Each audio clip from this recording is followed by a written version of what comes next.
Hello student, welcome to my YouTube channel SS classes. आज हम study करेंगे class 10th physics में electricity.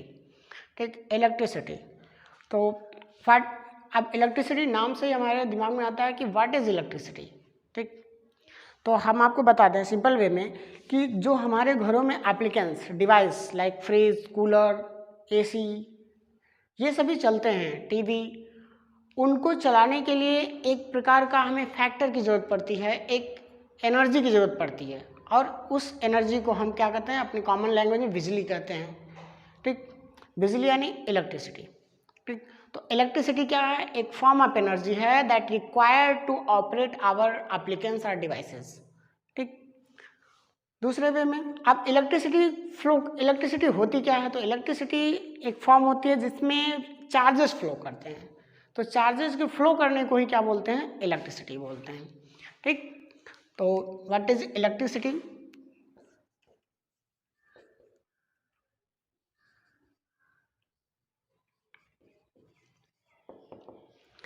Electricity क्या है?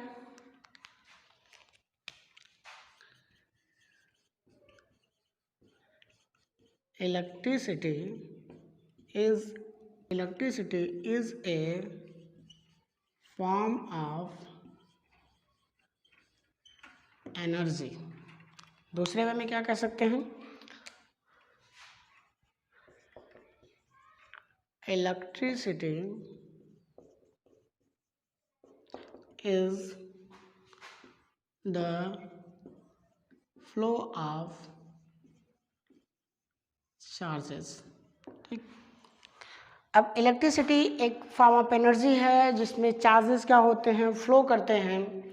तो अब हमारे दिमाग में आता है कि ये इलेक्ट्रिसिटी आखिर में शुरू कब हुई, स्टार्ट कब हुई, और किसने किया और कैसे हुई।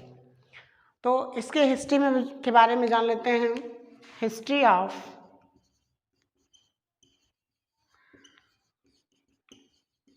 इलेक्ट्रिसिटी।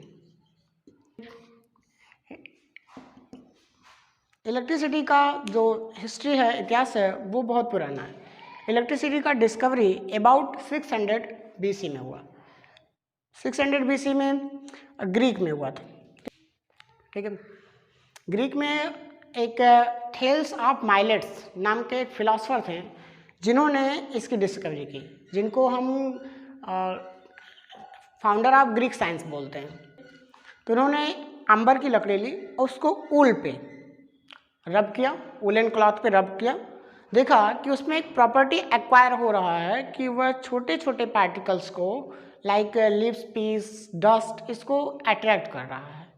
तो उन्होंने बताया कि अगर हम किसी ऑब्जेक्ट को रब कर रहे हैं तो वह एक न क्या नई प्रॉपर्टी को एक्वायर कर रहा है अट्रैक्ट करने की। लेकिन उन्होंने ब्रीफली इसको एक्सप्लेन नहीं किया। बाद में और साइंटिस्ट हैं जैसे बेंजामिन फ्रैंकलिन ने अपना एक्सपेरिमेंट किया और उन्होंने बताया कि अपने एक्सपेरिमेंट से उनका एक्सपेरिमेंट क्या था कि उसके बाद आए बेंजामिन फ्रैंकलिन ने क्या किया कि एक एक्सपेरिमेंट किया जिसमें उन्होंने दो रॉड करके ग्लास के 2 रॉड को सिल्क पे रब किया और एबोनाइट के 2 रॉड को ऊल पे रब किया, कैट फर पे। तो उन्होंने देखा कि जब एबोनाइट की रॉड को, दोनों रॉड को एक साथ करते हैं, इलेक्ट्रिसिटी का शुरुआत बहुत समय पहले हुआ था, अबाउट 600 BC।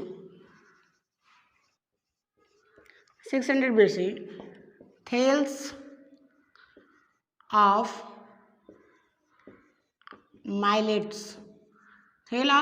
माइलेट्स जो फाउंडर ऑफ ग्रीक साइंस थे, यह एक फिलोसफर थे।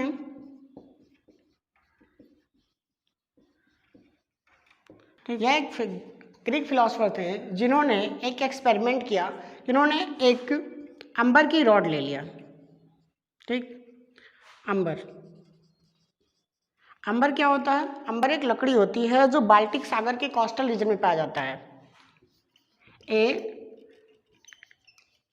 रेसिनस मीन्स होता है gum like would exist in coastal region of Baltic सागर, बाल्टिक सी।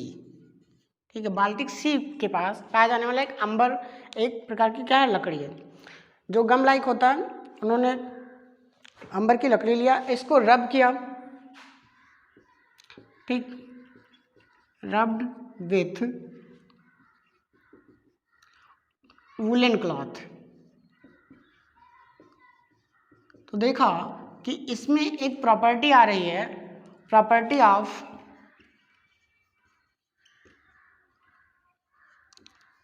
अट्रैक्शन। तो उन्होंने बोला कि मैटर में एक अलग नेचर, मास के अलावा मैटर में एक चार्ज की भी प्रॉपर्टी पाई जाती है। तो उन्होंने बोला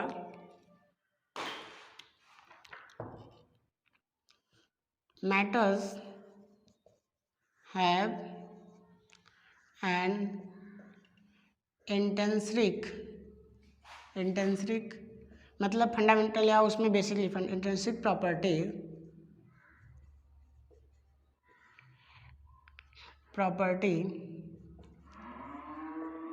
due to which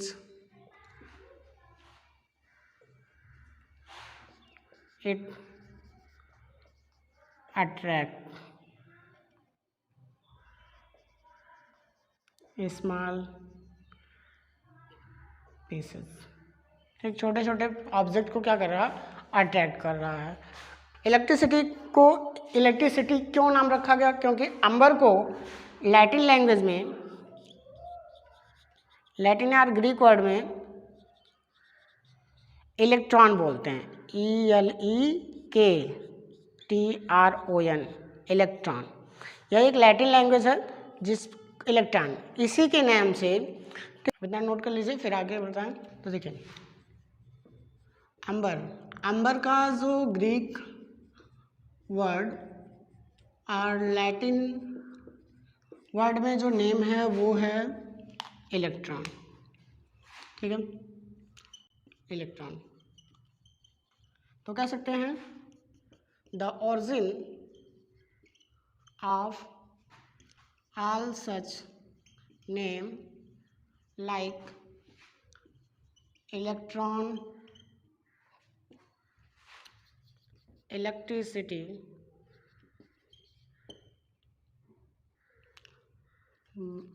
electric force,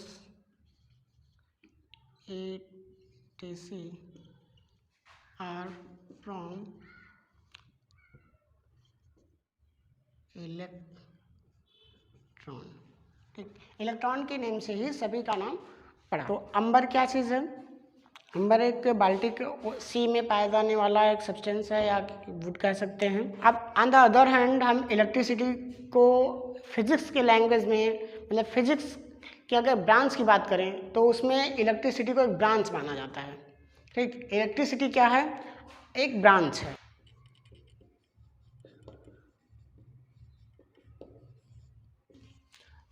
जिसमें हम स्टडी करते हैं अबाउट इलेक्ट्रिसिटी और चार्जेस, यानी इलेक्ट्रिसिटी एक ब्रांच है जो डील करती है चार्ज के बारे में।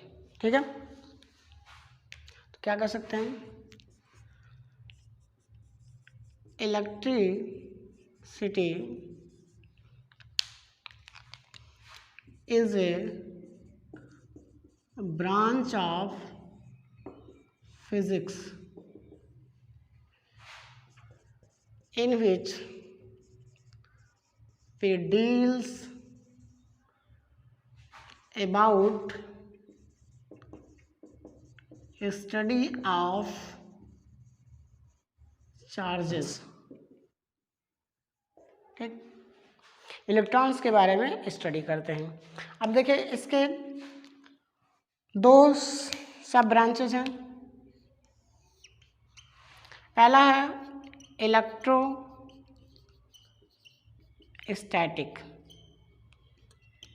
दूसरा ब्रांच है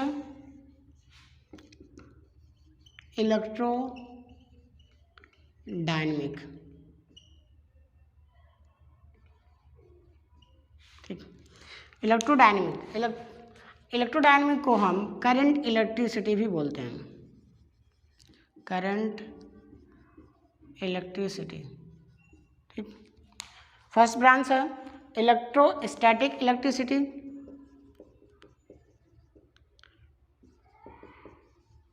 सेकेंड ब्रांच है इलेक्ट्रोडायनेमिक इलेक्ट्रिसिटी।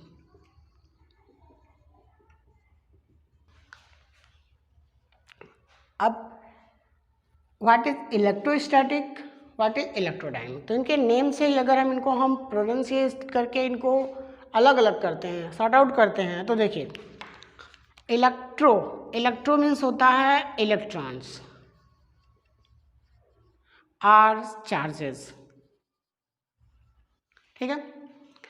और स्टैटिक मीन्स होता है एट रेस्ट, यानी हम कह सकते हैं इलेक्ट्रोस्टैटिक इलेक्ट्रिसिटी क्या है, study about charges at rest. दूसरा इलेक्ट्रोडायनेमिक क्या है, इलेक्ट्रो मीन्स होता है इलेक्ट्रॉन, डायनेमिक मीन्स होता है मोशन, ठीक। इलेक्ट्रॉन यानी चार्जेस। तो इलेक्ट्रोडायनेमिक को क्या हम डिफाइन कर सकते हैं, electrodynamic is branch of sub branch of physics और branch of electricity in which we study about charges at motion. तो डेफिनेशन लिख लेते हैं,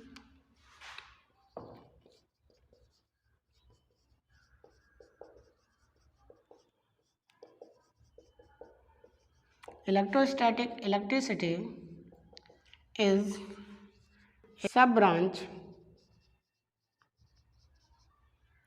of physics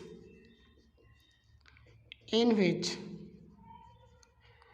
we study about charges at rest। Charges को रेस्ट की पोजीशन पे अगर हम स्टडी करते हैं तो उसे हम क्या बोलते हैं, इलेक्ट्रोस्टैटिक इलेक्ट्रिसिटी। दूसरा इसको क्या कह सकते हैं, इलेक्ट्रोडायनेमिक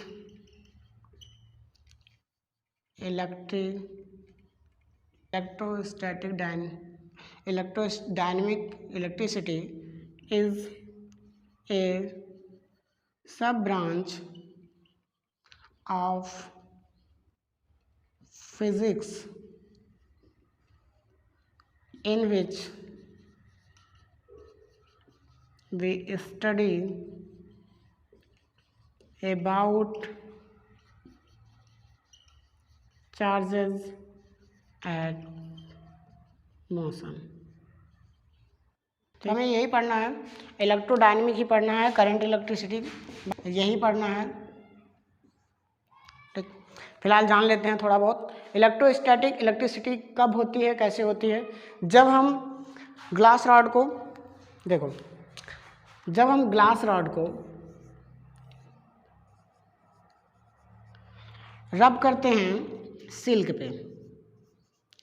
पे रब्ड करते हैं तो वह चार्ज हो जाता है, यानी एक का चार्ज दूसरे पे चला जाता है और वह स्टेशनरी पर ही वह बिहेव करने लगता है, अट्रैक्शन रिपल्सन करने लगता है।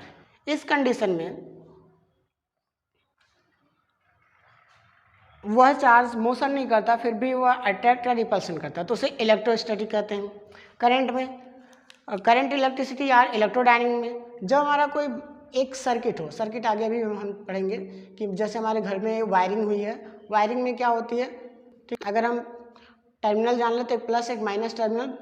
अब यहाँ से जब हम स्विच को ऑन करते हैं और मान लो ये बल्ब लगा हुआ है, तो यहाँ से ये करंट क्या होती है, फ्लो करती है, करंट यहाँ से फ्लो होती है। तो वहाँ पे चार्ज क्या करता है, कंटिन्यू मोशन करता है, चार्ज के मोशन से ही क्या हो रहा है, वहाँ पे रिपल्सन और अट्रैक्शन होता है, टच करने पे शॉक लगता है, ये सब चीज़ें, तो वह इलेक्ट्रोडायनेमिक होता है। हम आगे बढ़ते हैं। तो अभी तक हमने जाना कि क्या होता है इलेक्ट्रोस्टैटिक इलेक्ट्रिसिटी, यानी study about charges at rest. Electrodynamic क्या होता है, study about charges at motion. तो चार्ज क्या होता है, what is charge. Physical intensity of substance है और इंटेंसिक प्रॉपर्टी ऑफ सब्सटेंस है, यानी कि उसकी आंतरिक गुण है, अंदर का क्वालिटी है, जिसके कारण से वो अट्रैक्शन या रिपल्सन बिहेव करता है। किसी कोई भी ऑब्जेक्ट चार्ज है तो वो उसकी इंटरनल प्रॉपर्टी है, बाहर से उसे कोई एक्वायर नहीं हुआ है, मतलब वो उसके अंदर अगर चार्ज हो रहा है या चार्ज लॉस हो रहा है तो वह उसकी इंटेंसिक प्रॉपर्टी है। तो चार्ज क्या है? Charge, what is charge? Charge is intrinsic properties of substance due to which it attract or repel। Intrinsic property है, या हम कह सकते हैं चार्ज इज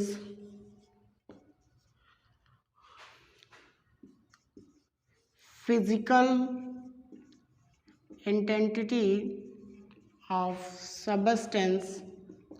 फिजिकल इंटेंसिटी है, उसकी खुद की क्वालिटी है, जिसके कारण से due to which it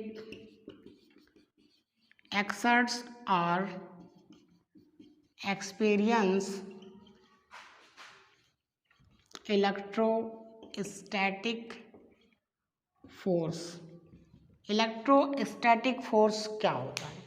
electrostatic force का मीनिंग होती है attraction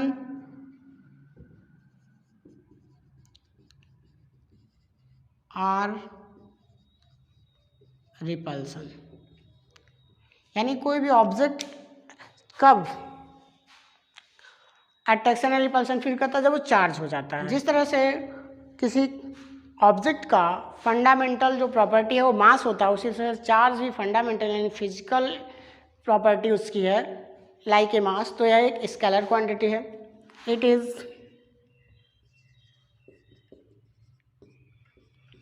scalar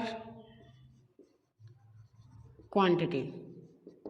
scalar quantity means जिसमें केवल मैग्नीट्यूड होते हैं। मैग्नीट्यूड ऑन वन चार्ज जो होता है वह इज इक्वल टू 1 इलेक्ट्रॉन, एक इलेक्ट्रॉन। हमें पता है इलेक्ट्रॉन पे कितना चार्ज होता है? 1.6 into 10⁻⁻19 coulomb.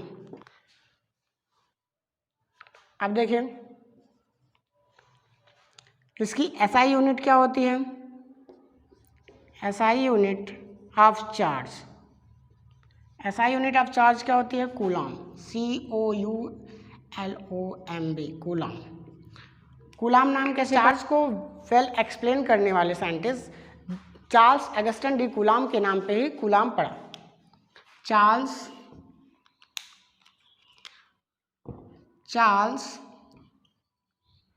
Augustine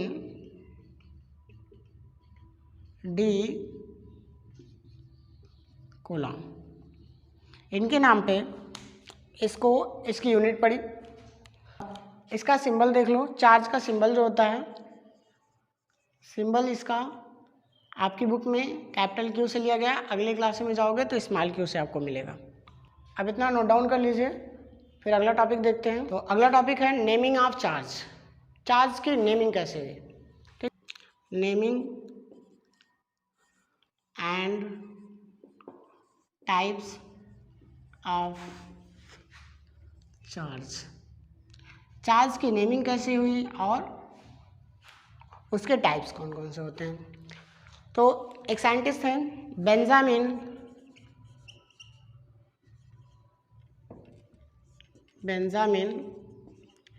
Franklin. Benjamin Franklin एक अमेरिकन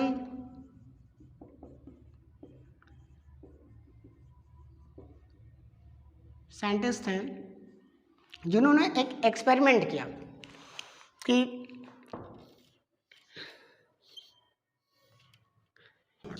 2 ग्लास रॉड ले लिया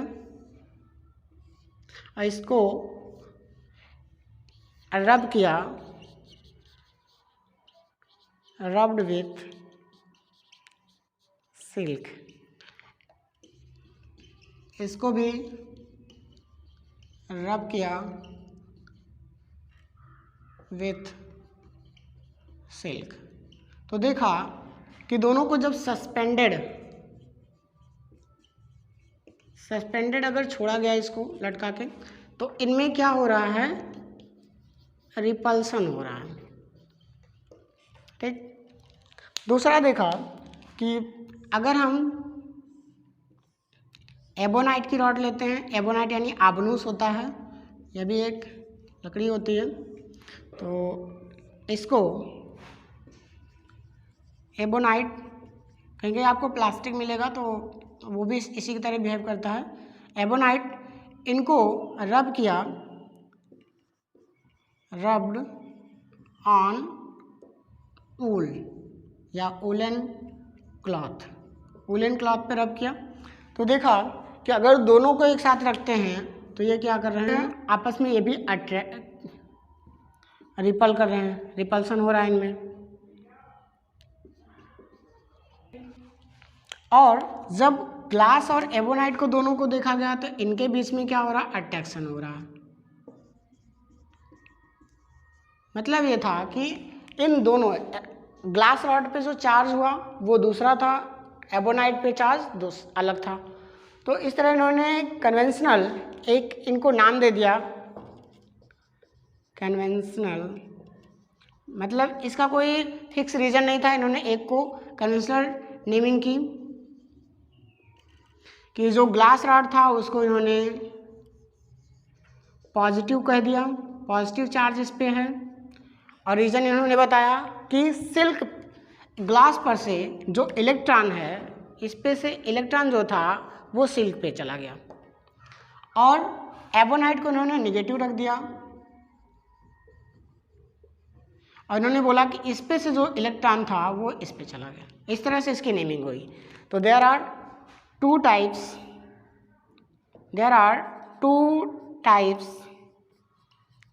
of charges. First positive, second negative. अब इसका स्क्रीनशॉट ले लीजिए, फिर आगे चलते हैं। नेक्स्ट टॉपिक है nature of charges.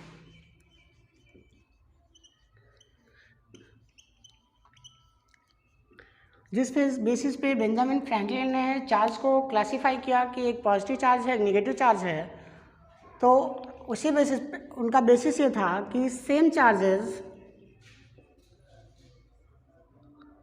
Are repel each other. जो सेम चार्ज होगा, take a positive charge and positive charge, तो इनके बीच में क्या होगा, और अगर दो नेगेटिव चार्ज ले लेते हैं तो इनके बीच में, दोनों के बीच में क्या होगा, रिपल्सन होगा। तो इन्होंने बोला कि दो तरह के चार्ज होते हैं, पॉजिटिव चार्ज, नेगेटिव चार्ज। तो अगर हम सेम चार्ज लेते हैं तो उनमें रिपल्सन हो रहा है, डिफरेंट चार्ज ले रहे हैं तो उसमें क्या होगा, अट्रैक्शन। यानी different charges attract each other. ठीक। दूसरे सेंस में ये भी कह सकते हैं कि like charges repel each other, unlike charges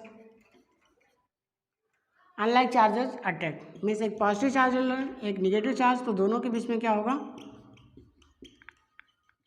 attraction होगा। तो नेक्स्ट टॉपिक है बेसिक प्रॉपर्टीज ऑफ चार्जेस। क्या क्या बेसिक प्रॉपर्टी होते हैं चार्ज के?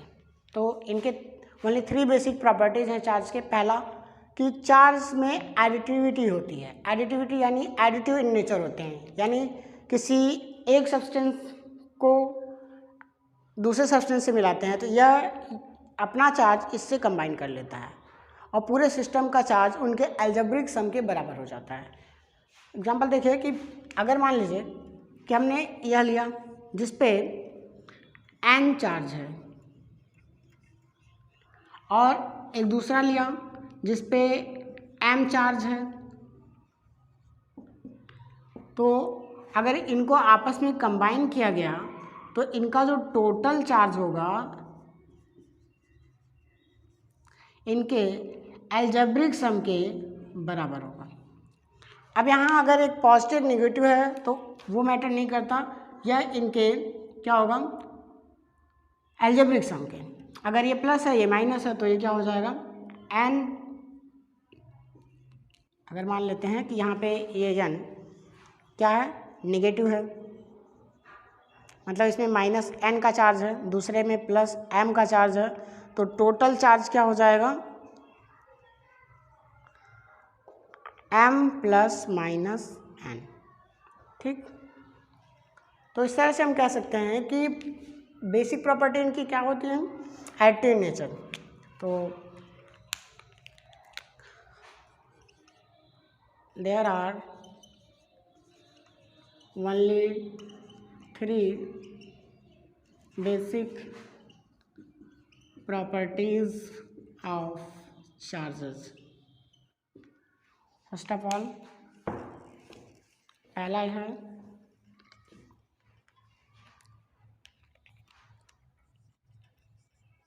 एडिटिविटी। क्या कहती है कि the total charge on a system is algebraic sum of individual charge।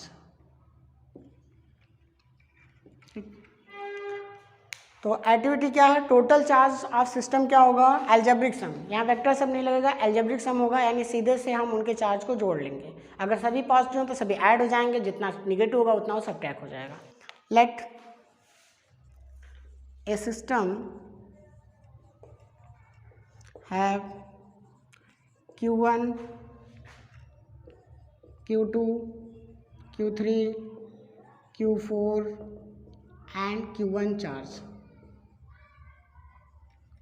अगर हमारा एक सिस्टम है बहुत सारे का, जैसे मान लो ये q1 हो गया, q2 हो गया, q3 हो गया एंड qn हो गया, n चार्जेस हैं बहुत सारे, तो इनका टोटल चार्ज कितना होगा, टोटल चार्ज इनके अलजेब्रिक सम के बराबर होगा। यानी कि हम टोटल को हम आपस में ऐड कर लेंगे सिंपल वे में, ठीक, बिना कोई स्पेशल रूल लगाए। तो q टोटल चार्ज क्या हो जाएगा q1 plus q2 plus q3 and plus qn। जितने चार्ज हैं उनको सिंपली हम अलजेब्रिक सम कर लेते हैं, ये हमारा है। इस तरह से हम कह सकते हैं they are additive in nature. Topic है quantisation of charges. Quantisation means क्या होता है, यानी कोई एक ऑब्जेक्ट है जिस पे मान लो 5 इलेक्ट्रॉन का चार्ज है, अब दूसरा ऑब्जेक्ट है जिस पे 2 इलेक्ट्रॉन का चार्ज है। अब यहाँ से अगर इलेक्ट्रॉन जाएगा तो 1 इलेक्ट्रॉन जा सकता है, 2 इलेक्ट्रॉन जा सकता है, 3 इलेक्ट्रॉन जा सकता है। यानी जब भी इलेक्ट्रॉन ट्रांसफ़र होगा इन इंटीजर फॉर्म में रहेगा, ठीक। तो हमेशा इलेक्ट्रॉन का जो ट्रांसफ़र होगा और या किसी ऑब्जेक्ट पे, मतलब हमारा अगर कोई सब्सटेंस है तो इस पर 2 का चार्ज होगा, 2 इलेक्ट्रॉन का, या -2 इलेक्ट्रॉन का चार्ज होगा, ठीक। यानी हमेशा क्या होगा इंटीग्रल मल्टीपल्स के फॉर्म में होंगे। तो कह सकते हैं कि बहुत सारे सिस्टम से मान लो ये लेट इस पर क्या है, 2 इलेक्ट्रॉन का चार्ज है, इसमें 5 इलेक्ट्रॉन का चार्ज है, इसमें 7 इलेक्ट्रॉन का चार्ज है। किसी पे 3.5 इलेक्ट्रॉन का चार्ज नहीं हो सकता, किसी पे 1.5 इलेक्ट्रॉन का चार्ज नहीं हो सकता। ये हमेशा क्या होगा, इंटीजर्स के फॉर्म में होंगे, इंटीग्रल फॉर्म में होंगे, ठीक।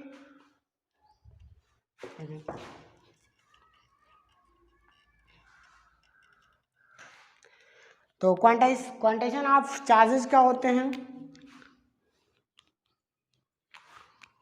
टोटल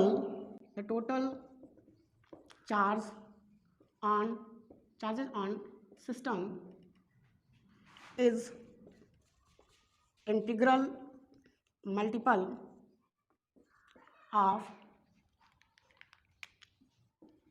क्वांटम और बेसिक चार्ज। यानी कोई सिस्टम है उसका टोटल चार्ज कितना होगा, इंटीग्रल मल्टीपल के फॉर्म में होगा, ठीक। यानी let charge on a body have 1 electron, तो चार्ज ऑफ बॉडी 1 इलेक्ट्रॉन है तो Q इक्वल टू 1 ही हो जाएगा। Then charge on a body have n electron, ठीक। अगर किसी बॉडी पे n इलेक्ट्रॉन होगा तो उसकी चार्ज क्या हो जाएगी, Q इक्वल, देखो अगर हमारे किसी बॉडी पे 1 इलेक्ट्रॉन है तो इसका जो चार्ज होगा वो E के बराबर होगा। अगर किसी बॉडी पे 2 इलेक्ट्रॉन है तो इसका चार्ज क्या होगा, 2E के बराबर। अगर किसी पे n इलेक्ट्रॉन है तो इसका चार्ज क्या होगा, Ne के बराबर, यानी Q equal to Ne। This is called quantization of charge, इसी को बोलते हैं क्वांटाइजेशन ऑफ चार्ज। तो नेक्स्ट टॉपिक देख लेते हैं, conservation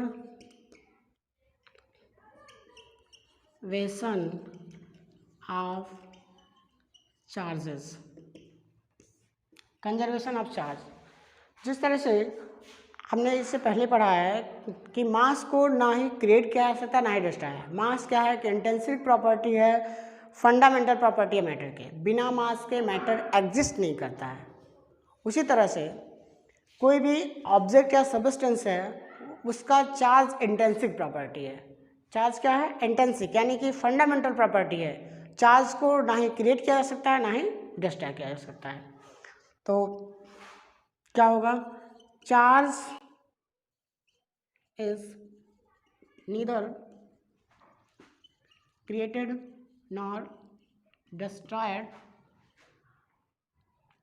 like mass, it only transferred from one body to another। Charge को ना ही क्रिएट किया जा सकता है ना ही डिस्ट्रॉय किया जा सकता है। इस पे 1 इलेक्ट्रॉन का चार्ज है, इसमें 2 इलेक्ट्रॉन का चार्ज है, तो हम ये कर सकते हैं, इसके चार्ज को हम डिस्ट्रॉय नहीं कर सकते, बस 1 इलेक्ट्रॉन के चार्ज को इस पे ट्रांसफर कर सकते हैं या 2 इलेक्ट्रॉन के चार्ज को इस पे ट्रांसफर, केवल चार्ज को हम ट्रांसफ़र कर सकते हैं। अगर किसी भी ऑब्जेक्ट में से चार्ज कम हो रहा तो इसका मीनिंग ये है कि उसके चार्ज किसी दूसरे बॉडी पे ट्रांसफ़र हो गए हैं, चले गए हैं, ना कि उसके चार्ज डिस्ट्रॉय हो गए हैं, ख़त्म हो गए। चार्ज कभी ख़त्म नहीं होते, केवल ट्रांसफ़र होते हैं, ठीक। तो इस तरह total charge on an isolated object have remain constant। किसी भी आइसोलेटेड सिस्टम पे, आइसोलेटेड सिस्टम है यानी कि सिंगल सिस्टम, यानी ये मार्कर को हम अगर अकेले रख रहे हैं, इसके साथ कोई अदर ऑब्जेक्ट नहीं है ज्वाइन, तो इसका जो टोटल चार्ज है वो कांस्टेंट रहेगा। जब दूसरा इसके साथ आएगा तब यह इलेक्ट्रॉन का ट्रांसफर इसके साथ करेगा। इस तरह से हम कह सकते हैं कि कोई आइसोलेटेड, आप दोनों इलेक्ट्रॉन को एक साथ रखे हैं तो इनका टोटल इलेक्ट्रॉन क्या होगा, कांस्टेंट रहेगा, जब तक इसमें कोई अदर नहीं आएगा। अदर आएगा तब इसका चार्ज चेंज होगा। तो इस तरह हम कह सकते हैं कि किसी आइसोलेटेड यानी अकेले ऑब्जेक्ट का जो चार्ज होगा वो कांस्टेंट होता है। तो यहाँ तक है, अगली टॉपिक अगले लेक्चर में पढ़ेंगे। Thank you.